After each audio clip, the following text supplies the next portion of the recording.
After Draymond Green caused Giannis Antetokounmpo to be scoreless while being guarded by him and shooting 0 for 6, that really made us start thinking about where Draymond Green ranks among today's defenders and if he is capable of being the Defensive Player of the Year. What's up, y'all, and welcome back to another video. And today we're going to be talking about Draymond Green, someone from my favorite team, the Warriors, but I'm going to try to be not as biased as, most other Golden State Warriors fans are. But we're going to be talking about whether Draymond Green deserves to be DPOY this year and what his case is for that award. So before we get started, I know I always say this, but it helps me a lot. So make sure you guys like the video, subscribe, do all that stuff. If you mess with me, just do those things. It helps me a lot. It helps me more than you, and you're just clicking the button. So what caused me to make this video is when the Warriors beat the Bucks without Steph Curry, and this was mainly due to Draymond Green. Not always, the whole team did good, but it was a large portion due to Draymond Green, and he held Giannis to 31.3 field goal percentage tonight, the lowest field goal percentage Giannis has had in over 2 years. And obviously, when Draymond actually guarded him, he scored 0%, 0 points, 0%, whatever. He had free throws, that's it.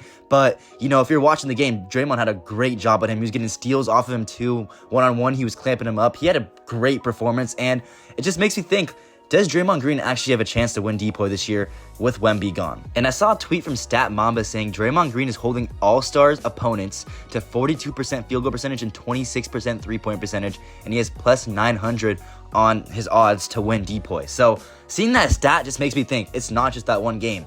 He has been doing this the whole season. So he's not only doing this to Giannis, he's doing this to any All-Star he faces. And that honestly says a lot. We have Evan Mobley, who's a great defender, Jaren Jackson Jr., who are great defenders, great bigs who can get blocks, steals, whatever. But I feel like Draymond Green is just more versatile than them. No offense to those guys, but I think his just IQ is just on another level compared to them, because those guys are obviously naturally physically gifted. Draymond Green's 6'6". He's not as big as those guys. Those guys are both 7 foot, 6'10", maybe, whatever you can say that, but they're about to be 7 foot or close to 7 foot.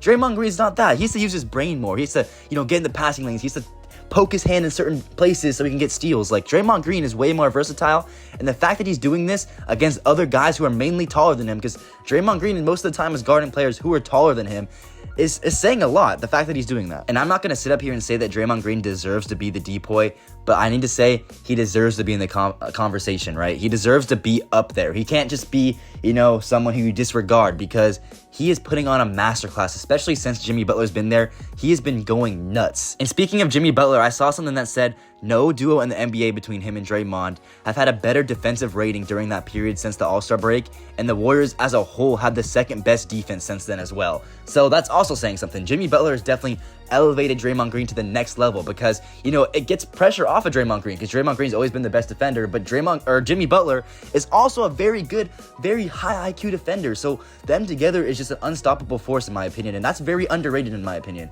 because we obviously have Jimmy Butler, on the offensive side of the ball, helping Curry, helping all the team on the offensive side of the ball, but he's also helping Draymond, and he's helping the team on the defensive side of the ball just as much, in my opinion. But moving back to Draymond Green, after the game against the Bucks, he said, "I want another one," when talking about the Defensive Player of the Year. And then he said, especially with Wemby going down, it seemed like he had it won. Now it's right there. 1,000,000% I have a case, and I'll continue to build that case. And, he's speaking nothing but facts.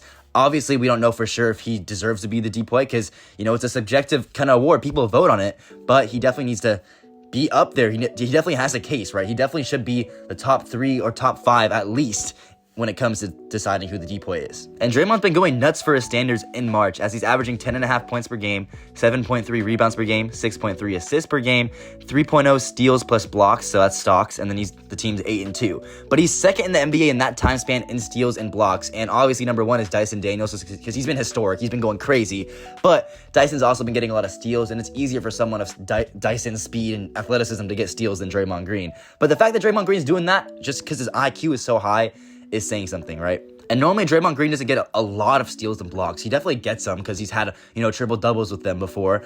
But, that's not normally his main value as a defender. His main value is his IQ, like I've been praising this whole video. But the fact that he's still doing it now, you'll take it. Because when Draymond Green's getting steals and blocks, that means his impact is on another level. Because obviously it's easier for someone, like I said before, who's 7 foot, or someone who's 6'8" and super lengthy and quick, like Dyson Daniels. But, Draymond Green, man, he is still doing it at his age.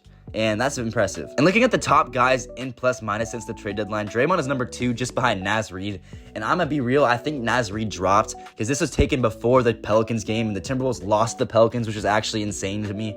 I did not think the Timberwolves were gonna lose to the Pelicans, but I'm a Warriors fan, so that helps me out a lot. But that's besides the point. Draymond's number 2, and he could rise to 1 soon because they play the Raptors tonight, but who knows? I'm not gonna jinx it. However, number 2, his impact as a whole on offense and defense, but obviously mainly on defense, has got him number 2 on that list, which is also something to note. And I know this doesn't really mean much because he's his coach, but Steve Kerr did say Draymond Green's the best defender he's ever seen. And the reason why it's amazing to note is because this guy's played with Jordan, this guy's played with Pippen, this guy's, played with Rodman, this guy's, seen Dikembe, he's seen, Tim Duncan, David Robinson, he's on the Spurs team. So, Steve Kerr saying this has some weight to it. Obviously, he's his coach, so he's not going to say, he's not a good defender or anything, but that's just something else to note. So, yeah, but let me know what you guys think in the comments about this topic. Draymond Green potentially being the depoy this year, potentially at least being in the conversation.